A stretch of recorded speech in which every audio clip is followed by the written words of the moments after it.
budget. So apparently Kenyans should brace themselves for higher tax burden and more debt load to fund the 2021-2022 national budget, which is set to expand by 7.4% to 3 trillion shillings. Now, Treasury CS Authoritative released the 2021 budget policy statement in keeping with the Jubilee government's expansionary trend that now looks certain to push the country above the 9 trillion debt ceiling as taxpayers dig deeper into their pockets to fund the exchequer. Now, the 2021-2022 budget is 216 billion shillings more than the 2.8 trillion expenditure estimates for the current financial year. The new BPS reveals that the huge expenditure outlay will leave the country with a massive deficit of about 1 trillion, which will be funded through borrowing. So what is really Kenya's financial status? Let's first take a look at a story focusing on Kenya's debt status by Noakip Kemboi before we speak to Dr. Alfredo Menya, who is an economist. Borrowing more in Kenya is becoming a concern by the day, a state that has seen the Treasury plan to legislate the debt ceiling up. The interventions that we are going to make in supporting and sustaining our economy will be not only ordinary, but sometimes will also go beyond the ordinary measures. And that's why we are not shy from borrowing. But I have assured Kenya that we are only going to borrow concessionally, where we'll have an interest rate of 0%, we'll have an interest rate of 1%, or even 1.4%, because what choice do we have? As of August 2020, Kenya's public debt stood at 7.06 trillion shillings. This, together with committed and disbursed debt of 1.35 trillion shillings, translate to a total public debt of 8.41 trillion shillings. The IMF and the World Bank have stated that developing countries should not have more than 40% debt to GDP ratio. Now we are in the 60%. Now that's not very sustainable. In pursuit of further credit facilities, Kenya has bowed to International Monetary Fund's pressure to include parastatals and county loans to the national debt, a move that went through the national debt ceiling, placing the new debt figure at 10.4 trillion shillings. The only option we have is either raise taxes beyond normal or borrow concession to support the economy.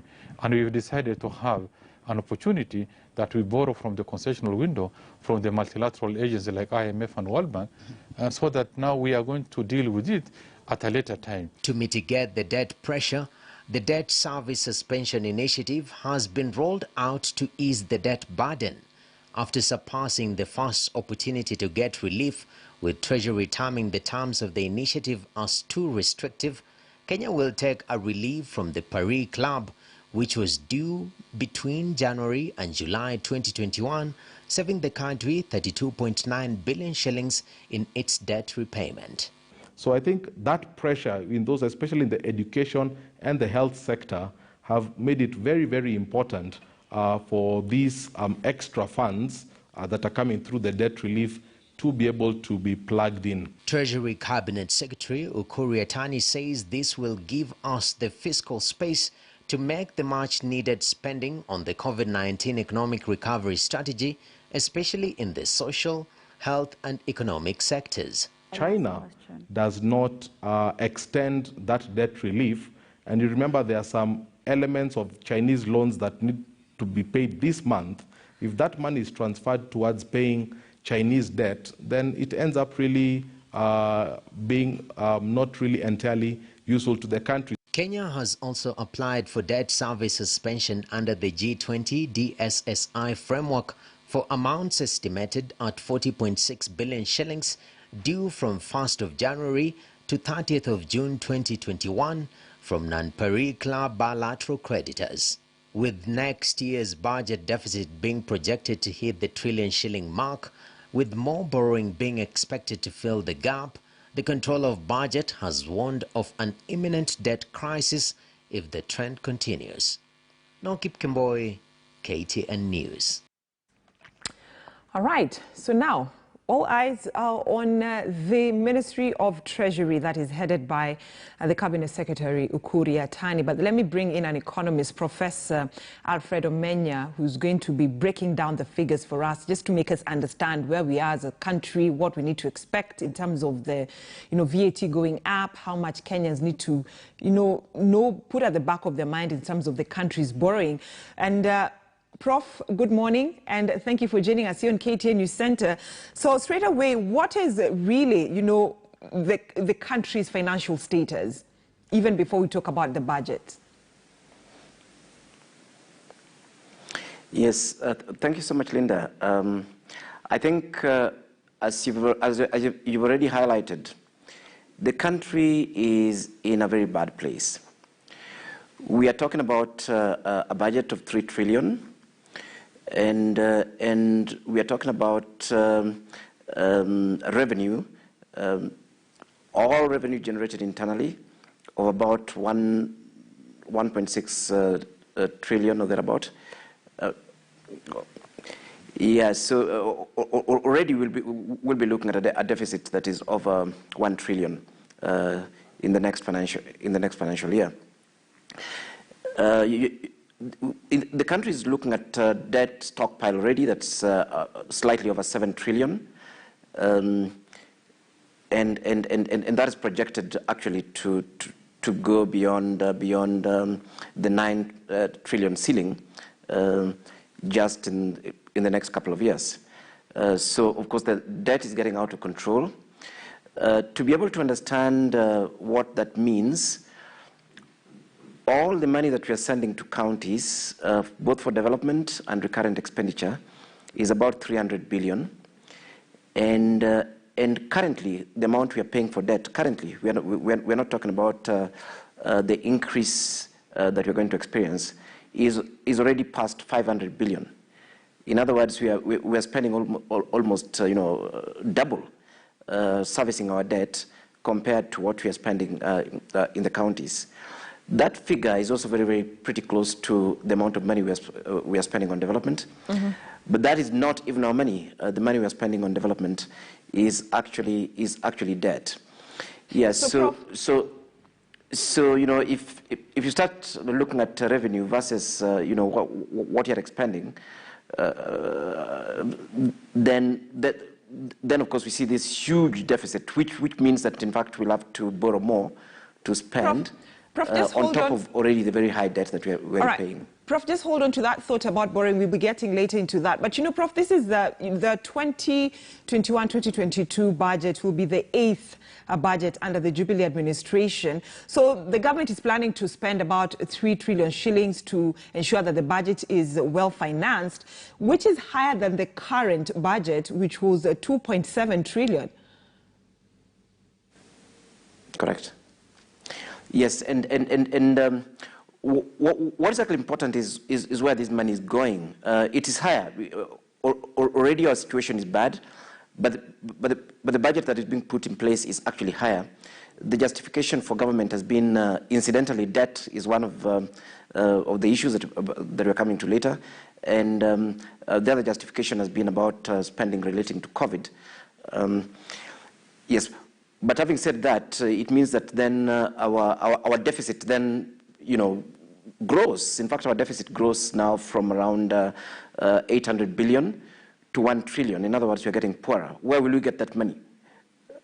All right. Where will we actually get 1 trillion shillings to plug into the economy? Mm-hmm. Already our debt situation is very bad. So basically that's why our government is saying that, okay, fine, we are going to get this money in 2 ways. One of them, we're going to increase debt. And on the other hand, we're going to increase taxes. That is actually implied in the fiscal paper, that the only way to generate internal revenue is going to be through taxes.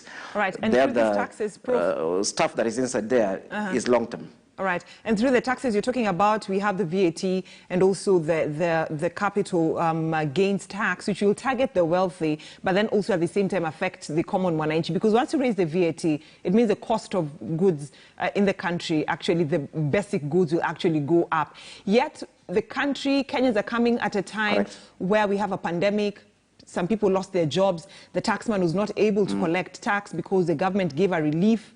So where are we headed to as a country?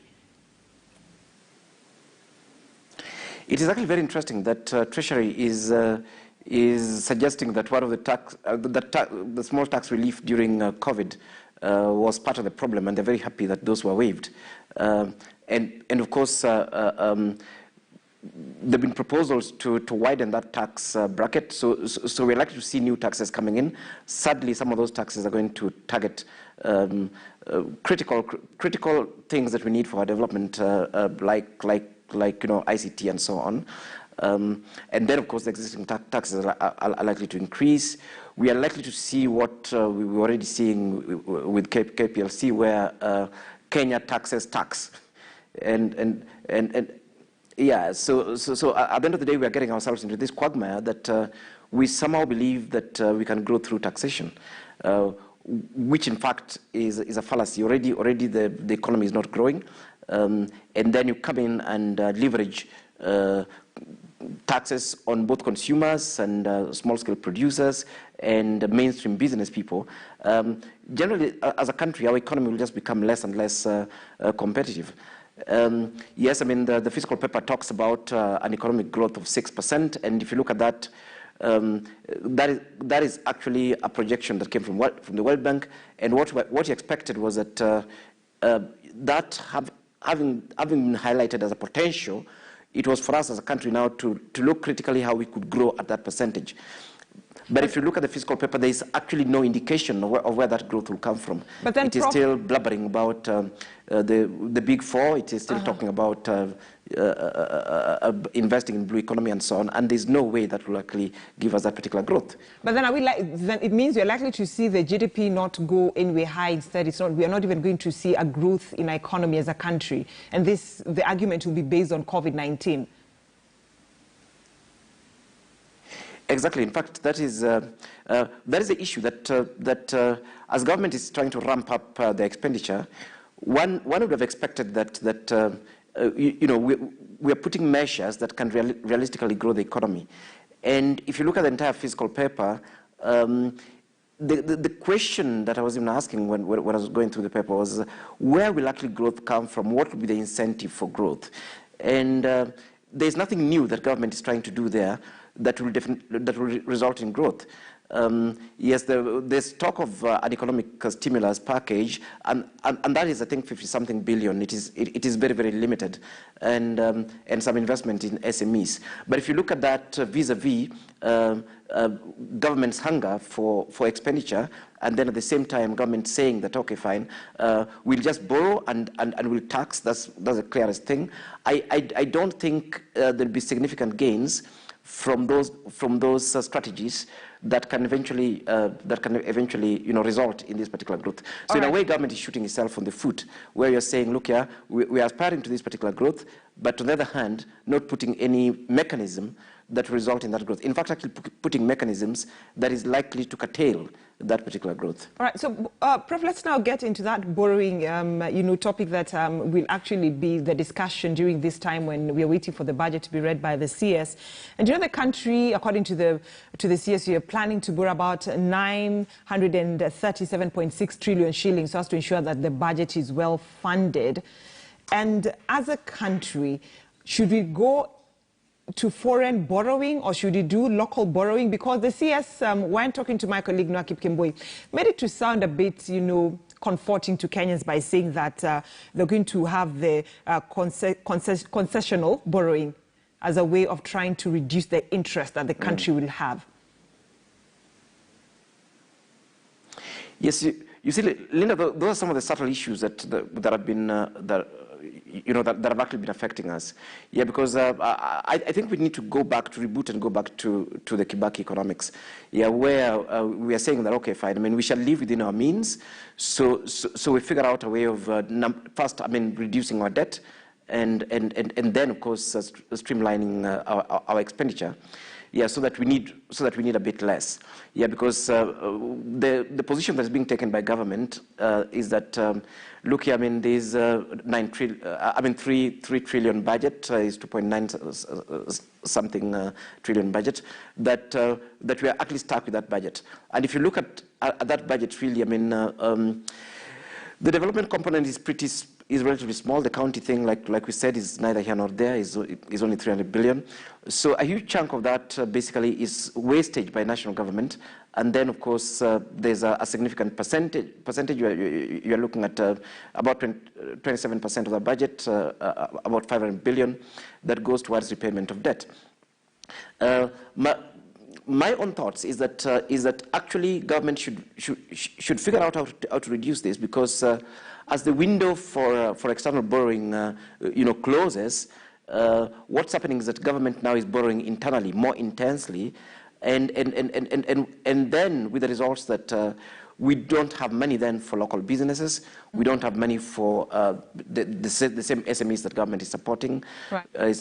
We don't have money for ordinary people. You and I may want to do businesses here and there. We don't have money for big businesses. Yes. So you have a situation where the citizens and government are competing for money from commercial banks. But we know where that money will end up in.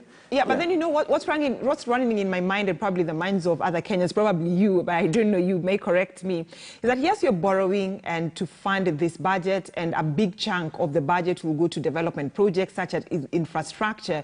But the concern here is when you're borrowing money for, to fund the budget, shouldn't you be channeling the money that you borrow to projects that will bring in return so as to enable us pay back that debt? Instead, we're seeing borrowing to fund projects that are not going to bring any return to enable the country pay, the debt. Again, Linda, this is something that has been discussed for quite some time. And I think what's happening, what is continuing, which is very, very sad, is that all this money that's coming in, and even the so-called development that we're talking about, is not development that's likely to result in economic growth or even stimulating the economy in the short to medium term. You see, I mean, we built the railway, or we are trying to still build the railway. The railway is incomplete. It's a huge infrastructure that absorbed a lot of money, and the returns that we're going to get in the railway will likely come in, in the next maybe 25 years. Mm-hmm. We have all sorts of infrastructure projects from expressways. So of course, we are not borrowing for that. We have roads and so on. A lot of it is to look modern, I would say so. And if you look at that infrastructure, which I'm not saying is not necessary, but if you look at where we are spending our money in, this is not going to be a catalyst for economic growth in the short to medium term. In the long term, yes, I mean, we are likely to see some benefits out of this.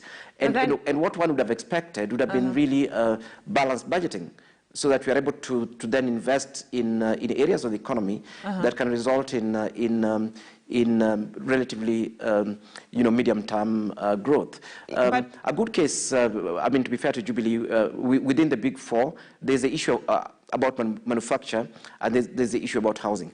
But if you look at it again, the way government is structuring those programs is such that they're not likely to draw huge investments from outside that is likely to have the catalytic effect within the economy, but then, or even create jobs. Yes, it is basically individuals within government trying to, again, create huge infrastructure projects that will not bring anything. Yeah, okay, but then, as much as you're talking about the debt, there is a fact that the government will spend billions on repaying loans, mostly owed, we owe loans to, I mean, the government will be spending much of the billions of shillings in repaying loans that are owed, mostly owed to foreign lenders. Because, yes, we want to borrow to fund the budget, but at the same time, we need to pay loans that are owned by foreign lenders. Exactly. In fact, that is one of the big challenge, because this year most likely will end up with, it's already been projected that will end up with over 60% of our revenue. This revenue, forget about the borrowing first, that will be going towards repayment of foreign debts. Basically, what it means is that we can't even fund our budget as it is from own revenue, and of course, what we're paying outside there is foreign exchange, which again has brought a negative impacts to the economy. Of course, we expect the shilling to be weaker and so on. Yes, so you're actually right that already, in fact, even the revenue that we're talking about. If we collected it effectively, we'll still just use it for payment of debt. It will not even be enough to deal with the recurrent. In fact, our situation now, to put it, in a clear way, our internal revenues are maybe 1.6 trillion, or they're about 1.6, 1.7 trillion, and you can already remove 600 billion, over 600 billion for for your external debts, and if you give counties 300 billion, and you give national government for his recurrent about 700 billion, then it actually means that that entire development budget that we're talking about, of 500 to 600 billion, will have to be funded 100% from debt. All right, but then are we likely? So this is what we're not seeing, for example, in the fiscal paper, of government telling us how they're systematically reducing this debt, and how they're also restructuring it so that in the short to medium term, we can actually release money for development. But now, even the little development the government is talking about doing, we are still funding it with debt. All right, but are we likely to see members of the National Assembly raise that ceiling? Because that is what the government will be seeking for from the members of Parliament. You see, Linda, the issue for us here is I mean, it is a very sad issue. It is an issue where your son is driving 3 Ferraris that they do not need to drive. They can cycle. But now the father feels that, okay, fine. I mean, since the son drives 3 Ferraris, let's reduce them to 2. And the conversation with Parliament, the budget office and so on, has been really useless, because these are the institutions that are meant to put a stop to this hemorrhage and basically tell the executive to sit down and give feasible ways that we are going to get out of the quagmire. But the thinking within that, but in fact, that committee is a rubber stamping committee. They play politics with our lives. They actually play politics with the budget. They play politics with our economic policy and fiscal policy. Right. Already, I would have been expecting parliamentarians, after seeing the Outlook paper, to be asking very basic questions. Number one, how do we eliminate this debt? How do we reduce this debt with a view to eliminating it long term? Number two, how do we spur economic growth and put more money into people's pockets? Number three, how do we ensure that we are spending on development and not on the recurrent? And number four, how do we ensure that the leakage that we have in national government, largely through corruption, is actually stalled? Because if you pick corruption money and debt repayment money, that's 100% of our revenue. All right, Prof, on that note... It's a pathetic place to be in as an individual. It is a pathetic place to be in even as a country. Right. But I don't think the Parliament will engage with these things.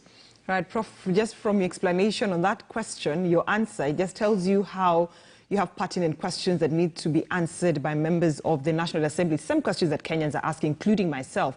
But, Prof, on that note, I'd like to say asante sana for joining us this morning on KTN News Center as we talk about the country's debt when it comes to financing the budget for financial year 2021-2022. Allow me to take another short break. In just a few minutes, I'll be right back with KTN News Center, a second hour.